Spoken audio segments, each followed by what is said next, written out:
Hello guys, मेरा नाम है रवि और स्टडी ग्लो में आपका बहुत बहुत स्वागत है।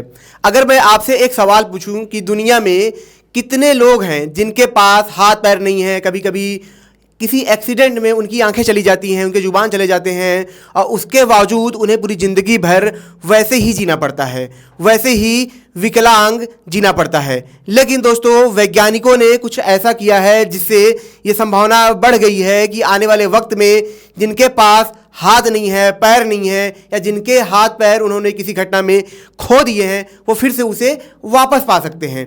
जैसा कि जब कोई बच्चा पैदा होता है तो आपने देखा होगा उसके जो हाथ पैर होते हैं काफ़ी छोटे होते हैं, और वक्त के साथ साथ क्या होता है, उसकी बॉडी में एक ट्रांसफॉर्मेशन आता है और उसकी बॉडी एक बढ़िया आकार लेती है। जी हाँ दोस्तों, वैज्ञानिकों ने कुछ ऐसा ही किया है, कुछ ऐसे ही संकेत दिए हैं जिसकी वजह से आने वाले वक्त में जो हमारे हाथ पैर कटे भी होंगे उसको हम फिर से वापस पा सकते हैं। आंखें नहीं होंगी उनको हम वापस पा सकते हैं।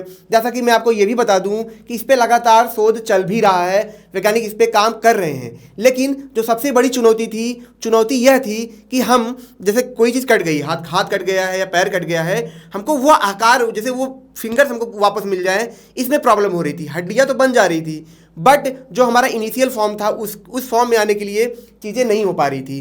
जैसे कि आप छिपकली देखेंगे एक, तो छिपकली में क्या होता है, जब उसकी जो पूंछ होती है वो कट जाती है तो उसके बाद क्या होता है कि वही आकार की पूंछ आ जाती है। तो वैज्ञानिक इसी खोज में थे और उन्हें कुछ सफलता मिली है। सफलता कैसे मिली है? ब्लास्टमा सेल है, इसके द्वारा क्या हुई है दोस्तों, इनको सफलता मिली है। यह एक तरीके से रीजनरेटिव सेल है, या फिर हम ये कहें कि स्टेम सेल का पार्ट है। स्टेम सेल क्या होता है, रीजनरेटिव सेल क्या है? देखिए, रीजनरेटिव सेल का मतलब यह है कि जैसे होता क्या था, किसी मूवी में आपने देखा होगा कि कोई विलन है, उसको क्या होता है, ट्रांसफार्मर में आपने देखा होगा, कोई स्टील का बना होता है, जब उसको कोई मार देता है, कुचल उचल के सब पिलिद्दा बना देता है, उसके बाद भी वो रीजनरेट हो जाता है। साला गजब, तो गजब है। तो यही चीज़ यहाँ पे है। जो ब्लास्टमा सेल है एक तरीके से रीजनरेटिव सेल है। ये क्या करता है, ये चीज़ों को आकार देता है, चीज़ों को पुनः जीवित करता है। ठीक है, ये एक तरीके से स्टेम सेल के अंतर्गत आता है। स्टेम सेल मैं आपको समझाऊंगा, भविष्य दोस्तों इसी का है, स्टेम सेल का ही है। ठीक है, तो जो ब्लास्टमा सेल है ये एक तरीके से रीजनरेटिव सेल है। ये कब बनता है, जब एम्ब्रियो, जैसे क्या होता है कि जब बच्चा बनता है, ठीक है, तो वो उसी टाइम पे क्या होता है, ये बनता है और ये हेल्प करता है हर ऑर्गन को बनने के लिए। ये सेल्स को क्या करता है, ट्रांसफॉर्म करता है अलग अलग सेल में, जिसकी वजह से क्या होता है, जो बच्चा बनता है, ठीक है, जो छोटा हो, जब वो बनना शुरू होता है एम्ब्रियो, तो वो धीरे धीरे उसमें हाथ पैर इसकी ही बदौलत आते हैं। ठीक है, अब मैं ये सिर्फ इंसानों की बात नहीं कर रहा हूं, जितने भी स्तनधारी जीव होते हैं उनमें क्या होता है, यह सेल पाया जाता है और ये इनका बहुत बड़ा रोल होता है। लेकिन ये एक्टिव सिर्फ उन्हीं में होते हैं जो कुछ जीव हैं। जैसे कि ये पहले एक्टिव थे, लेकिन आने वाले वक्त में धीरे धीरे क्या हुआ, ये कुछ जीव में ही एक्टिव रहने लगे। वो कौन से जीव हैं मैं अभी आपको बताऊंगा, लेकिन ये शोध हुआ क्या है, कहाँ है, इसको भी हम समझ लेते हैं। ठीक है, तो यहाँ पे जो चीन है, वहाँ के जो जियान है स्थित जगह है, तो वहाँ पे क्या है, एक पॉलिटेक्निक यूनिवर्सिटी है। ठीक है, वहीं क्या हुआ, इसका प्रयोग हुआ था और यही प्रयोग कहाँ पे छापा गया है, साइंस जर्नल में छापा गया है। लेकिन सबसे बड़ी बात है कि प्रयोग हुआ क्या है, तो इसको हम समझते हैं प्रयोग क्या हुआ है। देखिए, होता क्या है कि जो ये ब्लास्टमा सेल है, ठीक है, तो जो हिरन होती है उसके सींग में ये पाया जाता है। ठीक है, तो इसकी वजह से क्या होता है, जो हिरन होता है जब उसकी सींग टूट जाती है तो फिर से उसी आकार में सींग पैदा होने लगता है। इनकी जो बढ़ने की दर होती है इतनी ज़्यादा होती है कि 1 इंच पर दिन ये मतलब प्रतिदिन ये बढ़ता है जब ये टूटने के बाद। ठीक है, तो जब वैज्ञानिकों ने ये चीज़ देखी तो इनको एक आइडिया मिला कि ये जो ब्लास्टमा सेल है ये क्या करता है कि वही शेप देता है, जो पुराना शेप है उसी टाइप का ये शेप देता है। ठीक है, तो सबसे बड़ी चीज़ इनको दिखी, तो इन्होंने क्या किया कि इसका जो यहाँ पे ब्लास्टमा सेल था, जो हिरन का ब्लास्टमा सेल था, इन्होंने क्या किया, उसको निकाला और एक चूहे के ऊपर एक्सपेरिमेंट किया। उस चूहे के ब्रेन में इन्होंने डाल दिया। ठीक है, वो सेल ले जाके क्या किया, चूहे के अंदर डाला। अब यहाँ पे जो उनको नतीजा मिला वो काफी चौंकाने वाला था। नतीजा यह था, आप सोच के हैरान होंगे, कि जो चूहा था उसके ऊपर भी जो सींग के साइन है, ठीक है, वो वहां पे बनने लगे और इसी टाइप का मटेरियल वहां पे पैदा होने लगा। सोचिए कितनी बड़ी बात है ये। ठीक है, तो वैज्ञानिकों को ये दिखा कि जो हम शेप चाहते हैं वो हमको मिलने लगा।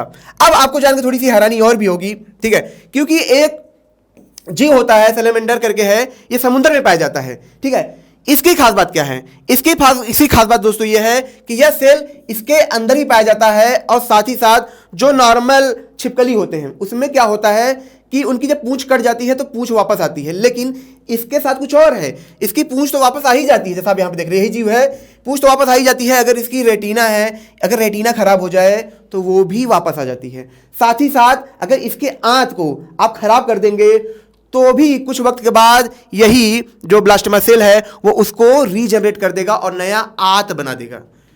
तो यह सब वैज्ञानिक आश्चर्य में थे, और जब उन्होंने जो चूहे को जो एक्सपेरिमेंट किया, जब उनको एक नतीजा मिला तो उनको ये लगा कि हम इंसानों के साथ भी ऐसा कर सकते हैं। मैं आपको एक चीज़ बता दूं कि स्टेम सेल होता है, ठीक है, इससे पहले इस पर काम हुए हैं, लेकिन इसमें दिक्कत ये थी आप सिर्फ हड्डियाँ बना सकते थे, उसको शेप देने में बहुत प्रॉब्लम आती थी। जैसे आपके उंगली कट गई है तो ऐसा नहीं है कि उंगली वापस आ जाएगी, नाखून वापस आ जाएंगे, लेकिन ब्लास्टोमा सेल में ये ताकत है कि ये फिर से जो आपकी उंगली है उनको वापस ला सकता है। इसीलिए इस पे वैज्ञानिक लगातार शोध कर रहे थे और उन्होंने सफलता पाई है। लेकिन अब बात कर लेते हैं स्टेम सेल की। देखिए, जो ब्लास्टोमा सेल है वो स्टेम सेल के अंतर्गत आता है, उसका ही एक क्या है, उसका एक प्रकार है। जैसे आइसक्रीम होता है, आइसक्रीम टाइप है, आइसक्रीम में बहुत सारे हैं, जैसे वनीला है, ये है, चोको है, सोको है, तो ऐसे बहुत सारे टाइप्स हैं। तो वैसे इसमें है, ठीक है, स्टेम सेल में है। अब मैं आपको ये स्टेम सेल भी समझा देता हूँ। देखिए, होता क्या है कि एक लिव लेंथनिंग सर्जरी होती है, ठीक है, उसमें स्टेम सेल का बहुत बड़ा एक यूज होता है। तो उसमें क्या होता है कि जब किसी का पैर, पहले क्या होता था, बहुत बच्चे जो पैदा होते थे तो उनके पैर छोटे होते थे, तो उस दौरान क्या होता था, उनको चलने में बहुत दिक्कत होती थी, या कहीं पे हड्डियाँ छोटी रह गई या बढ़ गई, तो वहाँ पे डॉक्टर क्या करते हैं, जैसे आप यहाँ पे देख रहे हैं, ये क्या करेंगे, यहाँ से कट कर देंगे, बीच में रॉड डाल देंगे। अब रॉड उन्होंने डाल दिया, अब यहाँ पे देख रहे हैं, यहाँ पे नई हड्डी अपने आप बन गई। तो ये जो नई हड्डी बनती है, ये किसकी देन है, स्टेम सेल की देन है, ठीक है, ये स्टेम सेल की देन है। आपको जान के हैरानी भी होगी, जापान में जिन्होंने स्टेम सेल के ऊपर पेटेंट हासिल किया था, खुद हमारे प्रधानमंत्री उनसे मिलने गए थे, उनका पेटेंट लेने गए थे ताकि इंडिया में भी ऐसी चीजें आ सके। तो आप समझ सकते हैं इसका फ्यूचर क्या है, ठीक है। तो ये चीजें पहले से हो रही थी, लेकिन इसमें दिक्कत क्या है, इसमें दिक्कत ये है कि अगर आपने बीच में काटा है तो स्टेम सेल यहाँ पे वर्क कर रहा है, लेकिन अगर मैं इसको यहाँ से काट दूं और फिर मैं चाहूं कि ये हड्डी वैसी बन जाए तो यहाँ पे नहीं बन पा रही थी। तो यही चीज जो ब्लास्टोमा सेल है ये करेगा कि अभी इस पर वैज्ञानिक, अभी ऐसा नहीं है कि एकदम प्रूफ ही हो गया है, इस पर काम संकेत मिले हैं, लेकिन जब ब्लास्टोमा सेल आएगा तो जब यहाँ से हड्डी मान ली टूट गई, आपकी फिंगर कट के हट गए, अब यहाँ पे जब ये यूज करेंगे तो वही सेप, वही फिर से ये वापस आ जाएगा।